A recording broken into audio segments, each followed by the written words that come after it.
I'm proud to tell you that this video is going to be brought to you by G Fuel, and by using my affiliate link in the pinned comment and in the description box, you'll not only be helping support the channel since it's a affiliate link. I do get a small commission for each sale that's made, so I don't get anything unless you guys purchase it. However, you'll also be able to get some really cool anime themed merchandise as well as energy tubs and different energy formulas. I personally use G Fuel a lot, and when it comes to anime, there's a plethora of different anime to choose from. Dragon Ball Z, Naruto, My Hero Academia, Mobile Suit Gundam, Attack on Titan, and so many other series are available on the website in the form of energy formulas packed with all the vitamins that you need and just enough caffeine to get you going for your day. Right now, G Fuel is running a 25th anniversary campaign for Neopets. Step into the magical world of Neopets and celebrate 25 years of adventure, friendship, and fun with Neopets 25th anniversary G Fuel Golden Berry Energy Tub. You are not going to be disappointed in the flavor with this one. Absolutely worth every penny for it. I mean, come on, it's called the Great Golden Slushy. Scoutmaster Jigen definitely approves of this one. Which, most importantly, this cannot be understated. Unlike a lot of energy products that are out there, there is no crash and there is zero sugar. Two really huge selling points of why I personally support G Fuel. In typical anime fashion, I am going to need you guys to send me your energy by clicking the affiliate link in the description and in the pinned comment. And when you do so, make sure to use my promo code KAGE to get yourself a discount. Yo, what's going on, everybody? It's your boy Naruto Explain here, bringing you guys another Boruto 2 Blue Vortex discussion. Today, I want to talk to you guys about why 2 Blue Vortex Chapter 15 dropping the line about Kawaki getting his limiters removed by Amado is a way bigger deal than we thought, and not just because getting his limiters removed is going to take him from being trash can Kawaki Uzumaki to being Giga Chad Kawaki Uzumaki, who has the power to beat the fraud allegations because he's got that purple scarf, but instead it's because I think there's a very strong chance that Kawaki's upgrade isn't just going to upgrade his power level in terms of combat strength, but also his dojutsu to levels that we have not thought possible. Join me in today's newest Naruto Explain video, where we're going to lay out the argument for why Kawaki's dojutsu should be getting a monster update when he gets his limiters removed. Look, the idea of Kawaki getting his power up is already something that has people upset because they don't like the idea of Kawaki getting this power up, or that he just seems to have this section of power that's been blocked off and now he conveniently gets told there's a hidden power inside of him. But being blunt, I think we need to address this now and get this out of the way. If anyone's feeling like that, then I think respectfully, they've missed the entire point of Kawaki's character, and I would be inclined to say that they are someone who doesn't care for the series and they only read it out of a sense of duty of like, hey, this is a Naruto sequel, so I'm just gonna read it. And even then, that's not really an excuse, because the story is presented a consistent theme with Kawaki's character that should be easy to comprehend because it's spoon-fed if you're reading with an open mind and you're not reading to nitpick about what it is that you're reading. I want to throw that out there now just to address it. So Kawaki, he's never been the type of character who embraced the philosophy of working hard and grueling training and stumbling and bumbling his way to figure out how to perform jutsu the way that we saw Naruto do. If you want that, then I respectfully say go watch Naruto, get the steps broken up to learn how to do the Rasengan, because it's made clear that while Kawaki does have shinobi talent, given his father was stated to be a talented shinobi, Kawaki is someone who does not embrace the shinobi method. Trying to argue Kawaki should acquire power in that method is to directly go against what it is his character is. It's like going into a Mexican restaurant and saying, why aren't you guys serving Italian food? Kawaki has always been a representation of the other side of the story in Boruto's central conflict, which is, where does science fit into a world of shinobi, and can the two coexist with one another? Kawaki is a cyborg, a human being with mechanical enhancements that give him insane powers that go beyond normal human capabilities, beyond normal shinobi capabilities, even before you factor in the karma to enter into that equation. Whereas Boruto started out as someone who had talent as a shinobi but was tempted by the quick and easy path but was taught to embrace hard work, Kawaki was someone who always sought power the fastest way possible by any means necessary, and when he was given a taste of working hard to acquire power, i.e. the shinobi way, he got turned off by the work that was required. Boruto and Kawaki are a representation of those two questions that we raised earlier. It is consistent with his narrative and the parts of his character flaw, which is why him getting the upcoming power up and the manner that he appears to be getting it, it is in character for him. It fits his characterization as being a consequentialist by nature, where the only thing that matters are the results, not the method that you use to get results, even if the method is socially unacceptable, which in the case of the Naruto world, which is a shinobi world, unacceptable is basically a cheat code. Even with Sasuke getting the curse mark and getting that power up, he still had to train in order to grow that power and get accustomed to it. With this, it's like getting a DLC downloaded into a video game. You just automatically get the characters and the stages and etc. Him getting his limiters removed was always going to be the route that we go, because he is meant to contrast Boruto, who, while he had a streamlined method to grow and train and get stronger super fast, he still had to train, much like Sasuke did, whereas Kawaki is likely going to have Amado look him in his eyes and say a command code and instantly power up. Again, to use the video game comparison, it's like getting a cheat code and immediately getting the power buff. It is a intentional contrast. But what I find interesting here, and the main point of this video, is that once this is done, the offensive increases to his power, I think we all agree they stand a chance to be more than just things like stat increases, that's expected, but also being able to use Sukuna Hikono for longer periods of time and consume way less chakra when doing so, which that does explain why Kawaki was getting so stamina drained when he used the Shinjutsu in the past, compared to someone like Jigen who could spam it, or even being able to summon things out of the Daikokuden dimension and seal them away faster than before. Those are all expected outcomes. I think we all agree on that. But I do think he stands a chance at having more powers awakened that are associated with that eye that have been locked away. I want to say this now. Think about it for a second. Amado stated that if they killed Jigen and Isshiki was able to place his chroma seal back onto Kawaki, then the Isshiki who would be reborn would be unstoppable in that body. With all the things Amado that are associated with him, there have always been things that have been hidden behind statements because he's intentionally held back the truth, never giving us the full picture. On the surface level, it's very easy to say that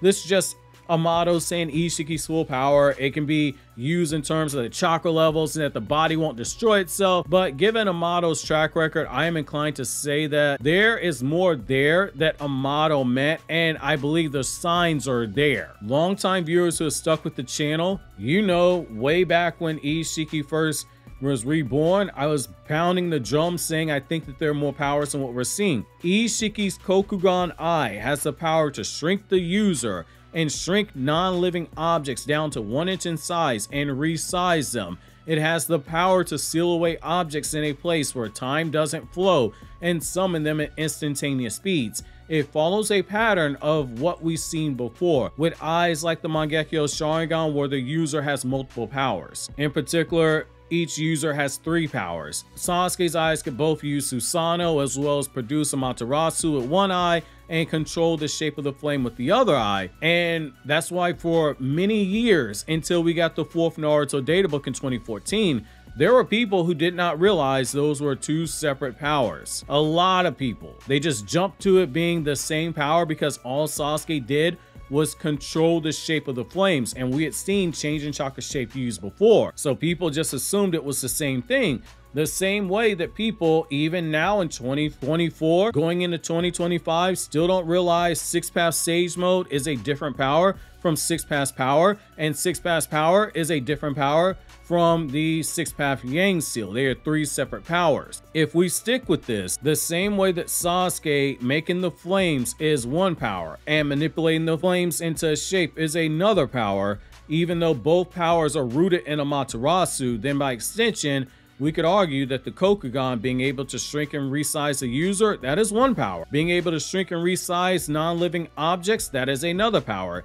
Being able to summon objects like the chakra disruption cubes and the chakra rods, that is 1 power. Being able to seal away objects and people into Daikokuden, that is another power. Those are 4 unique abilities. There are 4 of the 8 spokes of the eye already covered here, which means that there are 4 more powers left for that eye. Longtime viewers of the channel, you know, again, that's something that we brought up originally when the eye was shown here on the channel, because I pointed out, hey, this eye has the Dharma will pattern.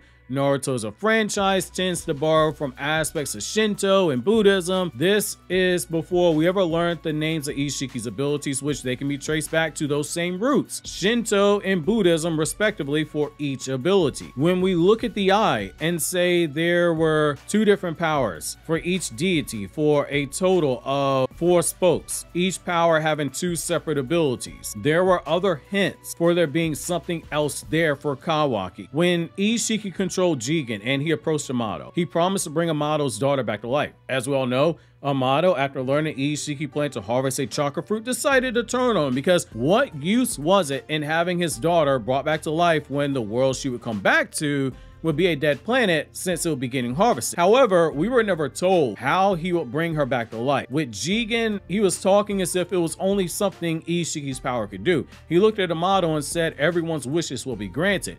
Amado looked over at Delta and said, I am counting on it. In the same chapter prior to that, in the Japanese version, he calls Delta his daughter, saying that daughter of mine sure talks back. If we stick with the Shinto aspect, this is very important. Sukuna Hikona is a deity associated with some, but not just limited to the following things: healing, agriculture, hot springs, sake, magic, and knowledge. And the hint is right there. Agriculture is growing crops, which they start out as seeds, small as 1 inch in size, and they grow just as the power of Sukuna Hikona changes the size of the user, but that is also a play on Ishin Boshi, that folklore of the 1-inch man. Healing, hot springs, knowledge, and magic are all associated with the soul. Amado's primary concern regarding Akabe is the soul of his daughter, which despite all the clones he made of her, the personality was never the same, because the clone does not have the soul of the original, which is why Ada specifically tells us that Akabe's personality was much sweeter than Delta's, because a clone does not have the personality of the original, like how Mitsuki is not Orochimaru and Kashin Koji is not Jiraiya. One power might have something to do with the souls, and that would also line up with Boruto's other problem right now, and Kawaki's promise to Boruto that he would find a way to save him of the Karma Seal and that fate of having Momoshiki inside of him. So far, it's only been centered around death, but what if there's more? Momoshiki's soul is attached to Boruto's soul right now, and to his genetics. Right now, there is no way to split the soul of Momoshiki from Boruto. They are one and the same. It's not the same thing as using the Reaper Death God to split the chakra Kurama in 1/2, and Minato used a sealing jutsu to seal that part of the chakra in him. At the end of the day, Kurama was still just Kurama. His chakra was his chakra and his chakra alone. That's why it could be split. Boruto and Momoshiki, they are one right now due to the effects of Momoshiki reviving Boruto. Their thoughts merged together. Their consciousness are intermingling. Soul manipulation could be one aspect of those powers based on what we've seen, but we don't know the degree as to which this takes place. But given that Amado's name is a reference to the site Nokawa, i.e. the Sanzu River, and Amado's name is Sanzu, the Sanzu River in Japan is supposed to be the river that leads to the afterlife, and the souls of children exist in purgatory between those rivers. It lines up with the deities there that are guiding the children to the afterlife when they move away from purgatory. Amado's trying to get his daughter back from said place theoretically, but there's a catch there. Hence, he's trying to use the Karma Seal. Amado's a walking Wikipedia page. If there is a catch, he likely knows about it, and that makes sense. Even with the Rinnegan and the Rinne Rebirth, there is a price for calling forth souls from the afterlife, which is an absolute death of the user. Nagato was lied to, and I'll leave that in the description box for the video that breaks that down if you're still confused and think, oh, it's only associated with chakra. That's not the case with Rinne Rebirth. Not gonna explain it here. You also have the potential for wish granting. Due to Ishin Boshi, that folklore that Isshiki is based off of, Ishin Boshi had a wish granting mallet, which happens to be on Isshiki's chest, and a variation of that miracle mallet, was also on Kawaki's original jacket in part 1, which we know Ikimoto has confirmed that all clothing in Boruto, from the designs and all the small details, nothing is ever by accident. This same symbol and the Dharma wheel symbol was also on the car hideout when you read the manga and you pay attention to the background. Ikimoto was Kishimoto's background artist. Again, nothing was done unintentional. The 8 rights of the Dharma wheel lead to wish granting. Kokugan gives access to the timeless dimension Daikokuden, which is a god of the void and darkness, one of the many things he is associated with. He is one of the lucky gods who have been associated with the same wish-granting mallet. Omnipotence is a shinjutsu that is essentially wish-granting, though Ada can't control it, but it makes the user's wishes turn into reality, just like a wish. Not saying that, hey, that could be one of the powers, as in it's a variation or version of omnipotence, but it would explain that unstoppable line, but there might be drawbacks to it that we have not been told yet. When you look at both the Dharma wheel in terms of what it actually represents, as well as the other lucky gods that Daikokuden is associated with, you could be looking at drawing out more of those powers associated with those lucky gods, the same way that gods associated with Susanoo have been used for the Uchiha clan's Mangekyo Sharingan powers. And you could apply whatever those powers are for these lucky gods to Kawaki's Kokugan. Just as Daikokuden was associated with more than just business and wealth, but also the void, which became that Daikokuden dimension, the same is true for these other gods. Pulling from gods like Jiroujin, the god of health and longevity, or Bishamoten, the god of protection against evil and warriors. When you dig into them, there are other ways to apply aspects associated with them, from some of the designs to things they represent, to some of the stories in their folklore, to some of the stories in their Shinto stories. You can apply those into powers.